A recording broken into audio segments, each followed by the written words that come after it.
Bienvenidos a la revisión de una nueva semana acá en Agenda Económica. La actividad respecto a hace un año, debido a la baja base de comparación, está mejor. De eso no hay dudas y las cifras de abril lo ratifican.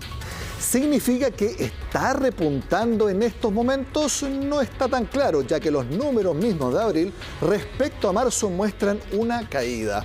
Mientras tanto, el empleo parece estancarse, ya que entre febrero y abril hubo pérdida concreta de puestos de trabajo.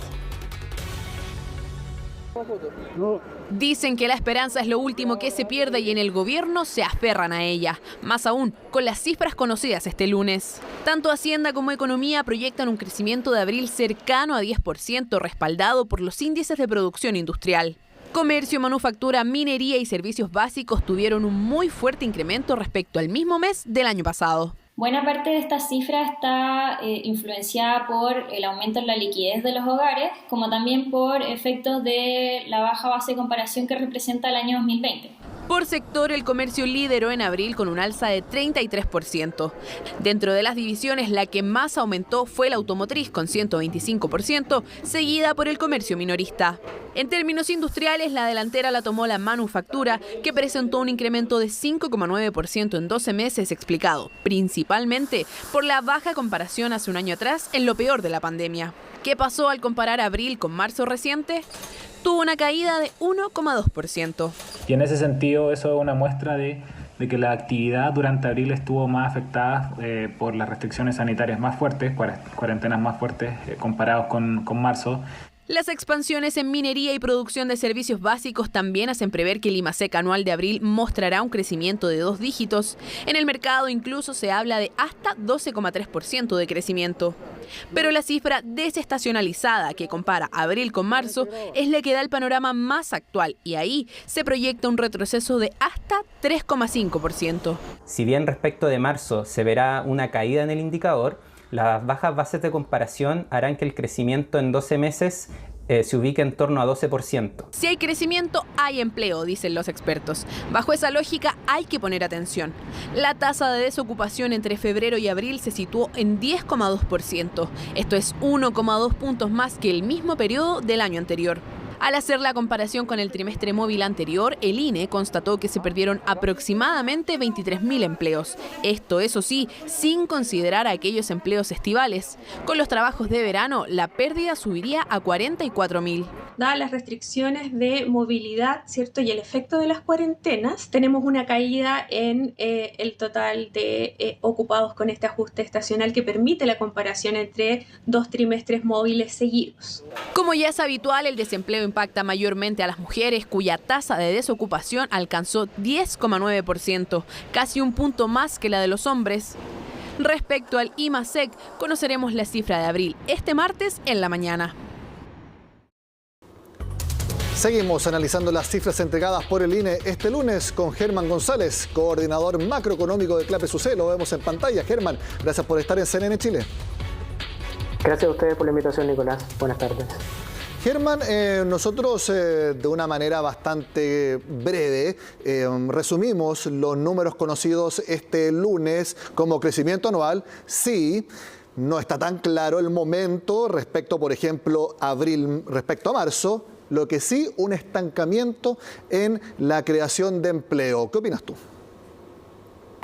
Bueno, efectivamente tenemos una combinación de datos conocidos esta mañana que apuntan exactamente en la dirección que tú señalas. Por un lado, cifras de actividad económica que en 12 meses muestran un crecimiento muy importante y que anticipan un IMASEC que conoceremos mañana probablemente en torno a una cifra de 2 dígitos, una cifra importante de crecimiento interanual. Pero que va acompañado de cifras de creación de empleo negativa, es decir, destrucción de empleo por segundo trimestre móvil consecutivo, y eso muestra que el gran desafío que tenemos hoy día en materia de actividad económica es más bien por el lado de recuperar ese millón de empleos que aún no se han recuperado. Llegamos a perder en el peor momento de la crisis 2 millones de empleos, se ha recuperado la mitad de eso, pero todavía falta mucho camino por recorrer. Y las cifras de actividad hoy día están mostrando principalmente un mejor nivel de actividad económica respecto de abril del año pasado, que fue el momento peor de la pandemia en términos de su impacto sobre la actividad en Chile.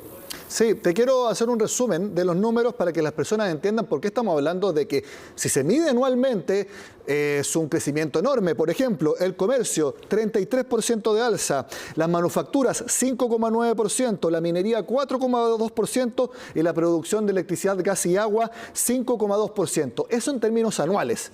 Pero lo que estamos hablando es también respecto a abril sobre marzo, la serie desestacionalizada. ¿Qué números tenemos ahí? Comercio minorista, caída de 4,8%. Las manufacturas, baja de 1,2%. La producción de electricidad, gas y agua, apenas una alza de 0,4%. La minería creciendo 1,4%. Y la producción industrial en su conjunto, apenas una alza de 0,1%. ¿Cómo tenemos que analizar que tanto crecimiento anual, pero la desestacionalizada caiga? Al final uno dice, ¿a qué foto tengo que hacerle caso? Sí, yo creo que es bien especial lo que está ocurriendo en estos momentos, ¿cierto? No es habitual que ocurran estas diferencias tan grandes, pero si trato un poco de explicar lo que está sucediendo, hay que pensar en lo siguiente. Primero, estas cifras son del mes de abril. Y si recordamos, el mes de abril fue un mes de altas restricciones a la movilidad, ¿cierto? Que fue previo a las elecciones.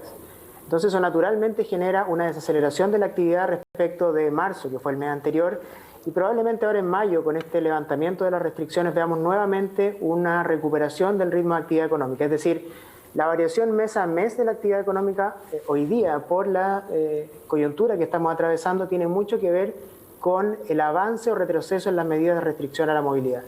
Entonces, yo creo que por ese lado uno puede entender más o menos lo que está ocurriendo con la variación mensual de la actividad económica en los distintos sectores.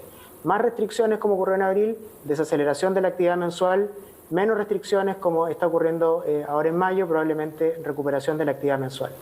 Ahora, es bien distinto de lo que está pasando respecto de la variación en 12 meses, porque esto es algo que sabíamos hace tiempo que iba a ocurrir. La actividad económica, después de tener un muy mal segundo trimestre del año 2020, cuando cayó a tasas de 2 dígitos, ¿cierto? En abril estábamos cayendo 14%, en mayo 15% en 12 meses. Posteriormente, en la segunda parte del año, la actividad económica se recuperó. Y hoy día estamos comparando un nivel de actividad que es mucho más alto que el que había en abril y mayo del año pasado. A pesar de las restricciones, esto tiene que ver en parte también con que la economía, ¿cierto? Los sectores económicos aprendieron a funcionar de mejor manera con restricciones, y en algunos casos porque simplemente las restricciones no se están respetando tan bien. Entonces, hoy día en el fondo, cuando vemos las cifras de actividad de los distintos sectores económicos, sumado a una inyección de liquidez muy grande que está enfrentando la economía tanto por los retiros de fondos como por las transferencias fiscales, bueno, lo que tenemos es un nivel de actividad que es muy superior al que había hace un año atrás, en el que estábamos partiendo con la pandemia, estábamos recién aprendiendo a lidiar con el virus, y hubo una restricción, un apriete mucho más grande en la actividad económica, y hoy día esa comparación resulta ser favorable a tal punto en que en los próximos meses probablemente tengamos cifras de actividad de crecimiento interanual de 2 dígitos. Sí, Germán, también actualmente se conjugan bastantes factores. Hay mucha liquidez en los hogares debido a los retiros de fondos, también las distintas medidas que está implementando el gobierno. Se está informando del pase de movilidad que debutó la semana pasada, pero hay algunas comunas, ya son más de dos de la región metropolitana, que están volviendo a cuarentena. Los números de casos nuevamente están bastante altos. ¿Podría darse que nuevamente tengamos retrocesos en cuanto a las restricciones de movilidad? Esa conjunción de factores, ¿qué panorama crees que da para la actividad de aquí a los próximos 2 meses? Yo creo que el escenario sanitario que estamos viendo es peor de lo que se pensaba hace algunos meses. Pensábamos que el avance del proceso de vacunación, que ha sido bastante exitoso, iba a permitir reducir el número de contagios y generar una mayor movilidad, pero una movilidad más segura, ¿cierto? Y lo que estamos viendo, como tú bien dices, es un aumento de los contagios, también una presión muy alta sobre el sistema hospitalario, que creo que es el factor más delicado de todo lo que estamos viendo, y eventualmente eso va a tener que ir acompañado de un nuevo aumento de la restricción a la movilidad. Mientras no tengamos ciertas situaciones sanitarias mejores, probablemente vamos a seguir conviviendo con este tipo de restricciones, y el panorama para el resto de los meses, digamos, hasta que no baje significativamente el número de contagios y la presión sobre el sistema de salud, es que vamos a seguir con algún grado de restricción a la movilidad y no con una vuelta completa a la movilidad. Eso podría, digamos, incluso no afectar el crecimiento en 12 meses de la actividad económica, porque, como decía hace un rato, la recuperación ya la tuvimos en gran medida hacia fines del año pasado, y lo que estamos hoy día viendo es una relativa estabilidad de la actividad económica en niveles mayores que los que teníamos hace un año atrás. Entonces, podría darse la situación de que tengamos nuevamente restricciones, menor movilidad en la actividad económica, y a pesar de eso, cifras de actividad importantes, como las que vamos a ver ahora en abril, por ejemplo, que, como decíamos, es una cifra alta de crecimiento interanual a pesar de que estábamos con restricciones a la movilidad importante. Ahora, otra cosa muy distinta es lo que está ocurriendo con el empleo, que si es que no tenemos, ¿cierto?, condiciones de apertura segura, estable, ¿cierto?, va a ser muy difícil que los sectores que están hoy día más impactados por la destrucción de empleo puedan volver a crearlo, porque para hacerlo se necesita una situación de mayor certeza de la que estamos viviendo hoy día. Sí, ese fue el mensaje más importante que entregó el Instituto Nacional de Estadísticas. Entre febrero y abril se destruyeron 44.000 puestos. Ahora, el INE igual hace la corrección de que sacando los empleos estivales, que de todas formas iban a salir, se habla de una destrucción de puestos de 22.000. Obviamente ni se compara cuando hace poco tiempo, lo más malo de la pandemia, teníamos una caída del empleo de cerca de 1,8 millones, por supuesto, nada que ver. Pero igual, ya no estamos hablando de creación como si estábamos hablando hace algunos meses. Ahora hay un estancamiento real. Eso es lo que muestra el INE. Sí, absolutamente, absolutamente. Y nos estamos estancando en niveles muy precarios en el fondo. Estamos destruyendo, digamos, se destruyeron 2 millones de empleos en el peor momento de la pandemia. Luego vino una recuperación relativamente rápida, pero se recuperó solo la mitad de los empleos perdidos. O sea, hoy día estamos en una situación en que la actividad económica se recuperó completamente, pero solo se recuperaron la mitad de los empleos perdidos como consecuencia de esta pandemia. Nuestras estimaciones apuntan en diversos escenarios a que la recuperación total del empleo no va a ocurrir hasta fines del próximo año probablemente. Es decir, es normal que se produzcan rezagos en la recuperación del empleo respecto de la recuperación de la actividad, pero el escenario actual es bien complejo en varias dimensiones, porque, por ejemplo, estamos viendo que la actividad económica crece, pero muy impulsada por el consumo privado, ¿cierto? La inversión se está viendo más rezagada y la inversión, por lo general, es más intensiva en mano de obra, y tenemos un escenario hoy día de mayor incertidumbre, y además la situación sanitaria que permite, digamos, que hace muy difícil más bien tener predictibilidad sobre lo que va a pasar hacia adelante, y eso, como decía hace un rato, hace muy difícil que, por ejemplo, restaurantes, hoteles, empresas del turismo, por ejemplo, puedan planificar a mediano y largo plazo si es que no saben si nuevamente van a volver a tener restricciones a la movilidad. Entonces, ¿cuándo vamos a tener un panorama más claro, al menos en el tema sanitario? Una vez que la vacunación sea más masiva que la que tenemos hoy día, que baje el número de contagios y también la presión sobre el sistema sanitario. Por el momento eso no está ocurriendo. Viene el invierno, ¿cierto? Y hay predicciones de que vamos a seguir con un nivel de contagio alto todavía. A juicio tuyo, Germán, los empleos que ya se recuperaron eran los empleos que se podían recuperar con las distintas medidas del gobierno, con la liquidez también, más facilidades que se le ha dado a las empresas para poder subsistir. Esos son los que ya se crearon, y cuando tú mencionas que estiman eventualmente que se podrían recuperar todos los empleos a finales del próximo año, eso es una teoría de que ahí ya la economía va a haber agarrado ritmo propio, algo más estructural y no simplemente como un efecto de baja base de comparación?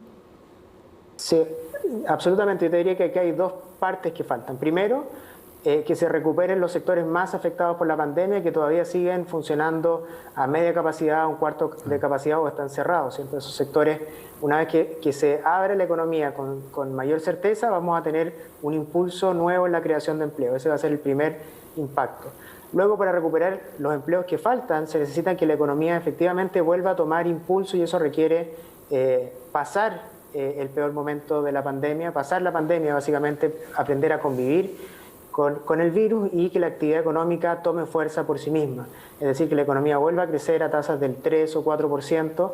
Eso va a permitir por sí solo crear del orden de 200.000 empleos al año, ¿cierto? Entonces, esto tiene dos etapas. Primero, una recuperación de los sectores más afectados por la pandemia y luego el impulso natural que da el crecimiento económico a la creación de puestos de trabajo. Por eso necesitamos tiempo y esperamos que el próximo año sea un año de crecimiento económico a tasas del orden de 3%, pero también hay mucha incertidumbre respecto de lo que viene hacia adelante por el ambiente político, por la situación del debate constitucional, las elecciones presidenciales, digamos, hay incertidumbres que son bien relevantes y que pueden hacer más difícil este proceso de recuperación del empleo. Yo creo que es clave que esa sea la principal prioridad de las autoridades del gobierno de aquí en adelante, porque detrás del empleo hay personas y familias que requieren ingresos y las transferencias públicas, ¿cierto?, no se pueden mantener de forma indefinida porque el presupuesto fiscal es acotado, no tiene los espacios suficientes para mantener el impulso que hoy día está entregando en el largo plazo.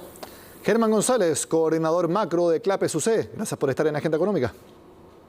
Gracias a ti, Nicolás, que esté muy bien. Buenas tardes. Hacemos la pausa y ya volvemos con más informaciones.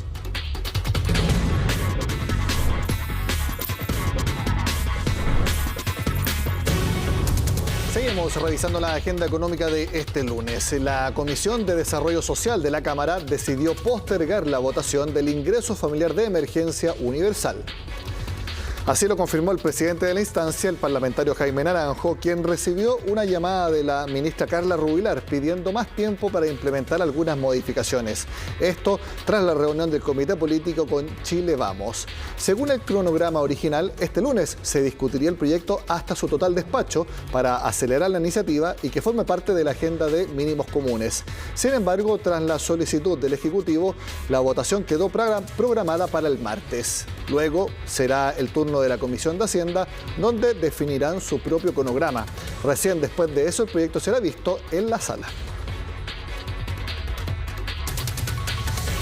A través de la comisión, las diputadas y diputados le hicimos ver al gobierno de dos cosas. Una, de que se pudiera incrementar el monto del aporte del ingreso familiar de emergencia, y por otro lado que este aporte se pudiera ampliar al mes de septiembre. Quiero dejarlo claro, aquí no ha habido una cocina, aquí no ha habido una negociación oscura, ni turbia, ni a escondida de nadie, sino que el gobierno, escuchando a los diputados de la Comisión de Desarrollo Social, pareciera ser que les pareció pertinente, adecuado a las inquietudes que planteamos. Que hoy día estamos hablando casi lo mismo que pedía la oposición hace más de 1 año y 2 meses. Sin embargo, pese a llegar tarde el gobierno, creo que poco a poco está entendiendo que necesitamos asegurar no solo 3 meses, sino 4 meses a lo menos. Necesitamos sin duda incorporar un incremento adicional a lo que es la línea de la pobreza. Esperamos que el gobierno ingrese una propuesta mejorada y llegar a un acuerdo en la Cámara. Es bastante urgente que se llegue también con las ayudas de la gente. Esto ha sido más rápido de lo que pensábamos, más largo, de lo que pensábamos. La pandemia, el año pasado pensábamos que la íbamos a terminar, ahora pensábamos también que vacunando íbamos a tener el efecto rebaño, que tampoco va a estar. Entonces, ha complicado lo que viene. Lo que hizo el gobierno es partir de un piso que es más alto de lo que se pensaba, que era de la línea de la pobreza. Eso es un paso importante. La oposición quiere un 30% por sobre ese paso. Bueno, ahí está la negociación que yo espero que se realice hoy. Cambiamos de tema y les cuento que la Comisión para el Mercado Financiero rechazó el recurso de reposición presentado por la aseguradora Renta Nacional. La compañía ligada al empresario Francisco Javier Errázuriz había reclamado en contra de la circular que instruía el retiro de las rentas vitalicias, acusando que la normativa no explicitó los impactos que iba a significar esta medida. Entre los mencionados está el daño al patrimonio y la expropiación de sus inversiones sin indemnización, entre otros argumentos. Ante esto, la CMF respondió que las consecuencias de la ley no son de su competencia y en relación a la eventual transgresión a los derechos de las firmas, el organismo regulador tomó tomó la misma postura, ya que según ellos, cualquier supuesta afectación a los derechos garantizados en la Constitución, ya que derivan de la misma Carta Magna, quedan fuera de las facultades de la Comisión. Recordemos que Consorcio y Confuturo pusieron un recurso de protección contra el presidente Piñera, la Cámara de Diputados y el Senado por la aprobación de la reforma constitucional que permitió el retiro de estas rentas vitalicias. Además, también hubo acciones judiciales ante la Corte de Apelaciones en contra de la CMF por parte de Pentavida, Vicevida y For Life. Pese a la crisis sanitaria, en 2020 el Servicio de Impuestos Internos recaudó más de 3.400 millones de dólares en acciones de fiscalización. En el desglose, más de 1.374 millones fueron gracias al primer año de la reforma tributaria implementada en 2020, superando en 85% lo estimado en el informe financiero para 2020. Además, en lo que va del año, el organismo ha recaudado más de 240 millones de dólares, según la cuenta pública del director de servicio este lunes. En cuanto al bono clase media, la entidad informó que más de 1.800.000 personas accedieron al beneficio, se suman al 1.300.000 que recibieron el bono clase media para pensionados. Finalmente, el director del organismo, Fernando Barraza, proyectó que las acciones que incluye el Plan de Gestión de Cumplimiento Tributario 2021 podrían recaudar unos 2.350 millones de dólares. Ya son 26 semanas seguidas al alza las que acumula el precio de la benzina, algo que no se veía desde 2014. Esto ha llevado el valor de los combustibles sobre los 1.000 pesos en algunas regiones. Todo indica que el alza por sobre 1.000 pesos seguirá en parte importante del país. Ante esto, algunos parlamentarios piden bajar el impuesto específico de los combustibles. Precios por las nubes de las benzineras en el extremo sur que atienden a los clientes de las regiones de Magallanes y Aysén. Es descarado que suban de esta forma la benzina porque claramente alguien con un sueldo mínimo no es capaz de pagarlo, ¿ya? Así que no es algo que hoy día sea un bien de lujo tener un auto, sino que una necesidad, sobre todo por el clima de acá. Y hay zonas como en Chile Chico y Cochrane donde el litro de benzina supera fácilmente los 1.000 pesos en todos los octanajes. Todos nos movilizamos con auto y cada vez va subiendo más. Horrible. Horrible. O sea, ya no hay cómo. ¿Cómo nos afecta a los magallánicos en una zona tan aislada pagar más de 1.000 pesos por un litro? ¿Cómo nos afecta? Muchísimo nos afecta. Una diferencia promedio en el precio de la gasolina de más de 100 pesos, el valor que se ve actualmente en Santiago y que históricamente ha preocupado a la zona. Hay que revisar, pero hoy día el problema existe en regiones, fundamentalmente la que represento, donde el litro de benzina está sobre los 1.000 pesos. Pero si los valores en el extremo sur de Chile les sorprenden, los especialistas adelantan que en el resto del país, dentro de un mes, más aproximadamente ese precio por litro se podría replicar. Ya van 26 semanas seguidas de alzas y todo apunta a que esa tendencia no cambiará, un fenómeno que no se veía desde 2014. En medio de estos pronósticos poco auspiciosos para quienes tienen vehículos, un grupo de parlamentarios presentó un proyecto que busca reducir a la mitad o eliminar el impuesto específico mientras dure la emergencia sanitaria. Este impuesto representa cerca del 40% del total del valor del litro de combustible. Producto de la pandemia se justifica más que nunca. Por eso hacemos un llamado al gobierno a darle el patrocinio y aprobar esta rebaja a los combustibles. Sin embargo, reducir el impuesto específico podría estresar aún más a las arcas fiscales, cuyos recursos se han destinado a atender las necesidades que ha dejado la pandemia. Me parece que disminuir el impuesto a los combustibles es un error en un periodo crítico como este, en que el Estado necesita más recursos. Un panorama que ocurre paradójicamente 14 meses después que el barril de petróleo se cotizara técnicamente en negativo. Ahora ronda los $70 y probablemente lleve a que las bencinas superen en todo Chile la barrera de los 1.000 pesos en las próximas semanas. Terminamos la agenda económica de este lunes. Sigan con nosotros acá en CNN Chile.